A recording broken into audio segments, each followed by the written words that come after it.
The Ben Hogan Museum was actually started on Mr. Hogan's 100th birthday. We kicked the doors open and unveiled it to the public.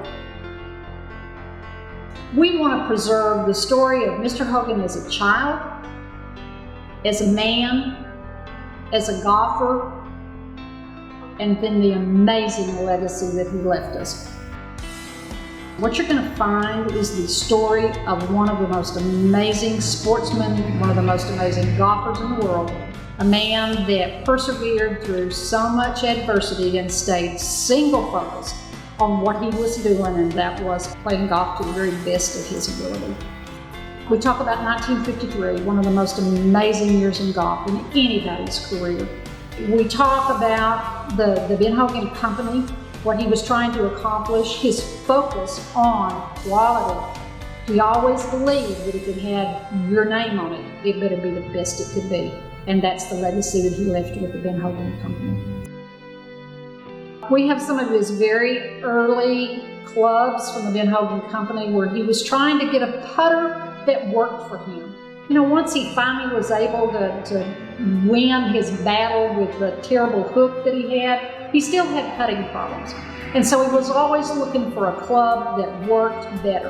And you'll see some of his very early prototypes, which are fascinating when you realize some of those actually became real clubs, but what he was designing was 20 years ahead of his time. One of the amazing things that we have in here is a replica Hickok belt. Now, the Hickok belt was presented to Athlete of the Year, not Golfer of the Year. The Hickok belt was solid gold.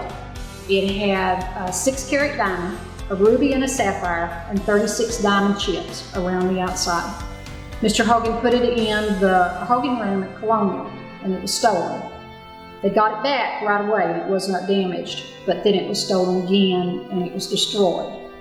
So the family had a replica belt made, and they sent it to the USGA Museum in Far Hills, New Jersey, which had never had a break-in at that time. However, about 5 years ago, they had their first break-in, and the replica Hickok belt was stolen. So we are very grateful that the family made a replica for us. It's one of our favorite displays in here, and particularly when you know the story of how it came to be. It's very well received by our visitors. We operate only with volunteers, of course, and in a small town with 5 museums, we don't have enough volunteers. But we have people that are always here on the weekend, and we have phone numbers so that anytime anybody wants to come, we have people available.